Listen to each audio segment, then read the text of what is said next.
Assalamualaikum warahmatullahi wabarakatuh. Selamat pagi, siang, sore, atau malam pada Ibu Lia. Di sini kami dari kelompok 1 akan mempresentasikan review jurnal kami dengan jurnal yaitu Mining Effective Experience for a Kansai Design Study on a Recliner. Nah,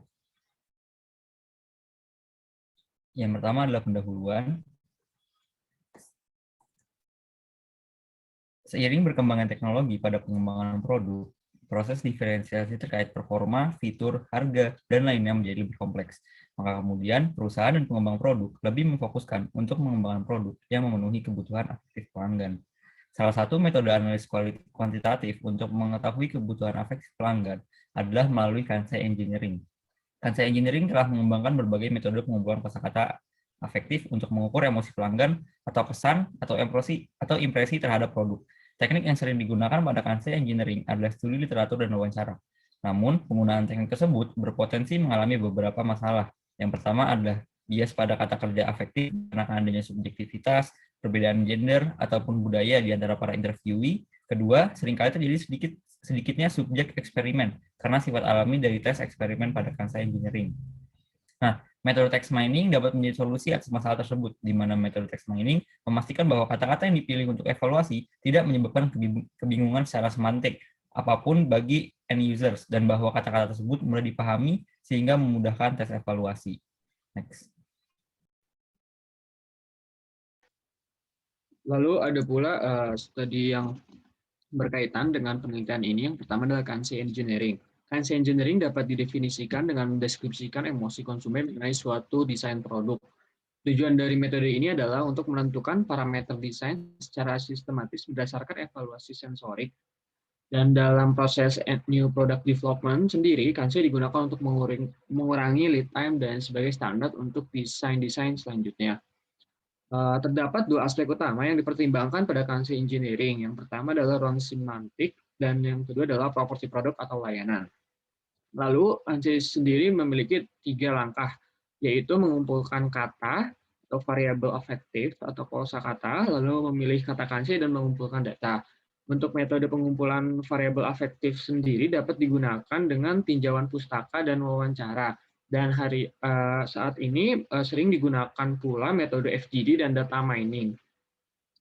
Lalu dapat dilihat pada gambar untuk lebih detail bagaimana sistem ini bekerja dari mulai pemilihan domain hingga pembuatan model. Next. Nah, lalu selanjutnya adalah online customer review atau electronic word of mouth atau disingkat EWOM, di mana ini merupakan ulasan produk yang diposting di situs website perusahaan atau situs web pihak ketiga. Seiring berkembangnya teknologi dan keterbukaan informasi, saat ini pelanggan sangat mementingkan pengalaman dan emosi yang diberikan suatu layanan jasa dan produk, sehingga perusahaan perlu memenuhi hal tersebut. Deke dan Trusoy pada tahun 2010 menggunakan analisis conjoint untuk memahami bagaimana orang mengevaluasi suatu produk yang selanjutnya dapat dianalisis perusahaan untuk memberikan layanan yang lebih baik. Lalu penelitian telah dilakukan menggunakan machine learning yang mengklasifikasikan nilai dari customer reviews dengan artificial neural network atau ANN, lalu ada juga support vector machine atau SVM dan lain-lain. Gambar di samping merupakan contoh dari online customer reviews di mana ada pelanggan yang puas dan tidak terhadap produk. Next. Dan yang terakhir adalah self-organizing map atau disingkat SOM. SOM sendiri digunakan dalam analisis cluster untuk mengidentifikasi karakteristik data dan kumpulan data serupa ke dalam cluster. SOM sendiri terdiri dari node pada input dan output yang saling mempengaruhi. Ada pula langkah dalam algoritma pembelajaran SOM ini sendiri. Yang pertama adalah memasukkan data X dan bobot yang ditentukan untuk fitur pada peta. Lalu yang kedua adalah menghitung jarak Euclidean antara X dan Y untuk mencari jarak terpendek sehingga jarak simpul minimum diklasifikasikan sebagai node pemenang. Ketiga, ada bobot node pemenang tersebut tadi diperbarui. Dan yang terakhir, dengan menggunakan bobot yang terbaru tadi, setiap contoh data dimasukkan ke cluster individu. Nah, untuk SOM sendiri, backpropagation merupakan metode yang paling umum digunakan untuk mempelajari jaringan ini. Proses SOM ini akan menampilkan klaster yang dihasilkan sebagai peta, sehingga memudahkan untuk menentukan pola antar klaster seperti gambar di samping.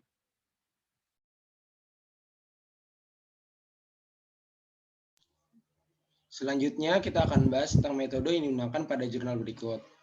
Secara umum metodenya ini dibagi menjadi 5, dimulai dengan milih produk, lalu mengumpulkan ulasan di e-commerce, lalu pre-proses data, lalu pengelompokan data, lalu menafsirkan data. Lalu untuk step yang pertama, memilih produk. Memilih produk ini yang kita pilih atau yang penulis pilih adalah recliner. Dengan mengetahui, tujuannya adalah mengetahui pengalaman emosional yang dirasakan oleh seseorang. Lalu yang kedua adalah mengumpulkan ulasan di e-commerce dengan mengumpulkan kata-kata tentang recliner tersebut. Ditemukan ada 4.941 ulasan di website amazon.com yang terkait dengan recliner. Lalu kita melakukan pre-proses data, yaitu proses kata-kata yang dikumpulkan. Data-data ini biasanya diolah menggunakan software Python dan ada 6 step atau 5 step, stemming dan legitimization digabung. Untuk scraping merupakan proses pengumpulan data, pengumpulan kata-kata. Lalu proses kedua yaitu tokenizing. Tokenizing ini memecah kata-katanya menjadi sebuah frase atau satu kata. Contohnya, dari kalimat sepertinya barang ini bagus dipecah menjadi sepertinya, barang ini dan bagus.